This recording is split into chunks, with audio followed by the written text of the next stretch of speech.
waxaa maanta magaalada Berbera lagu qabtay xaflad ballaaran oo xilka lagu kala wareejinayay xoqayihii hore dawladda hoose Cabdikariin Aadan Cadde iyo xoqayaha cusub Suhayb Maxamed Cali. Xafladan ayaa waxaa ka soo qayb galay maamulka gobolka Saaxil, mas'uuliyiinta dawladda hoose Berbera iyo qaar ka mid ah shacabweynaha ku dhaqan magaalada Berbera. Ugu horreyntii isagu waxa halkaasi ka hadlay xoqayihii hore dawladda hoose Cabdikariin Aadan Cadde waxaanu ka waramay waxyaabihii uu qabsoomay intii uu xilka hayay. Sidoo kale waxa uu la dardaarmay shaqaalaha dawladda hoose iyo mas'uulka xilka ku runtii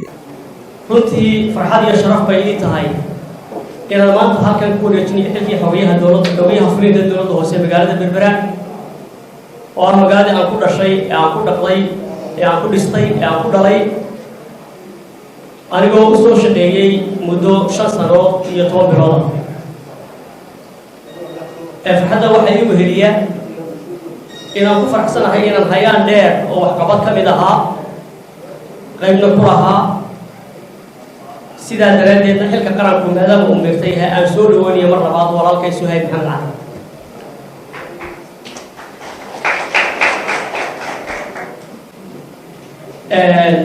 Marka ugu horeysa waxaan u mahadnaqayaa mudanayaasha golaha deegaanka ee hore iyo kuwa imika aan wada shaqaynaynay, meeyarka magaalada, agaasimayaasha dawladda hoose, shaqaalaweynaha dawladda hoose, gudiyada xaafadaha, wasaaradaha gobolka gaar ahaan waxbarashada iyo caafimaadka, wakaalada biyaha, ciidamada bilayska, ciidamada oo dhan gaar ahaan ciidamada bilayska, gudoomiyaha gobolka iyo tiimkiisa, hay'adaha mucaansa kale ee qaramada midoobay iyo EU-da, hay'adaha kale caalamiga ee halka jooga, dhammaantiinba waxaan idinku salaamayaa salaanta islaamka. Assalaamu calaykum waraxmatullaahi wabarakaatuh. runtii mudaharaadkii aan halkan joogay waxaan u yimi system iyo dawladnimo shaqaynaysa oo dhammaystiran, laakiin nimba meel uu ka sii qaada tallaabada. waxaan u yimi dawlad hoose oo shaqaynaysa iyo madax wada shaqaynaysa iyo shaqaale isku xidhan. ambaqaadkaygii geedi socodka shaqaduna aniga halkaas ka bilowday runtii. dhinaca kale isagu waxaa halkaasi ka hadlay xogayaha cusub ee dawladda hoose Suhayb Maxamed Cali. bay tahay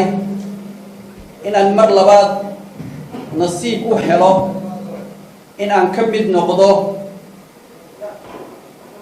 dadka ugu horeeya ee qayb ka noqda wareejinta cajalada horumarka degmada Berbera.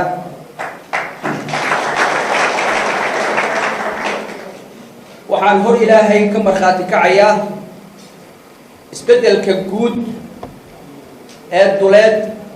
ee ka muuqda ama ka hana qaaday degmada Berbera sessionkii hore ee aan joogay inuu ahaa Rio iyo dream ama xulmi inuu ahaa, maantana inuu noqday wax xaqiiqo ah oo la taaban karo. waxaan guud ahaan dadka stakeholderska ah ee ku nool magaalada Berbera ee ay khusayso ama ka faa'iideysta ama ay noloshooda taabanayso adeega ay bixiso dawladda hoose, waxaan Ilaahay hortiisa ugu ballan qaadayaa garaafka horumarineed ee waxa weeye sida xawliga ku dhaqaaqay inaanu inta Ilaahay ii qadaray ee aan joogi doono mansabkan inaanu soo luucin oo aan hoos soo noqonin. agaasimaha waxda arrimaha gudaha ee dawladda hoose Berbera Maxamed Cali Daalin, gudoomiyaha golaha deegaanka ee Berbera Cabdishakuur Maxamuud Xasan Ciidin iyo gudoomiyaha gobolka Saaxil oo iyagu halkaasi ka hadlay ayaa waxay ka warameen sidii wanaagsaneed ee ula soo shaqeeyay xogayihii hore. sidoo kalena waxay hadallo dardaaran iyo ducaahaba u direen xogayaha cusub Suhayb Maxamed Cali. Suhayb Maxamed Cali mucasba Berbera mucasba gobolka mucasba maalintii hore ee Suhayb la bedelay shaqaalaha dawladda hoose, xildhibaanada golaha deegaanka iyo dhammaan maamulka degmadu waxay u ooyayeen oo ay jeclaayeen oo ay garab taagnaayeen oo ay ka xumaayeen in la bedelo Suhayb Maxamed Cali. muddo ka bacdi Cabdikariin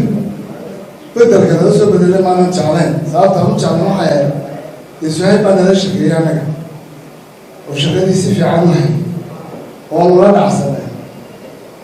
Cabdikariin baa soo dhawaaday muddo 6 sano ku dhow nala shaqeeyey maanta baldigeedu weeyey mar kale haddana shaqaale weynuhu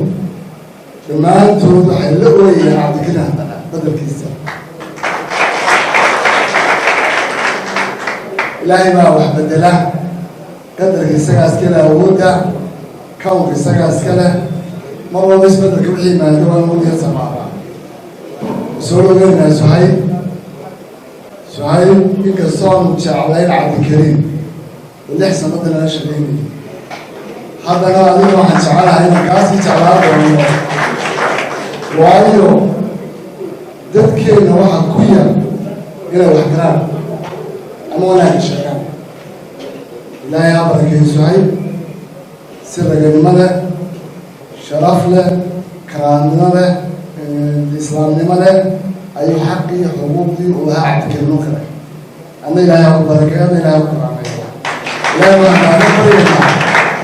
ilaahay subxaanahu watacaala adigana kugu haysto xilka kaa walwali mayno waa nala shaqaysay dowladdu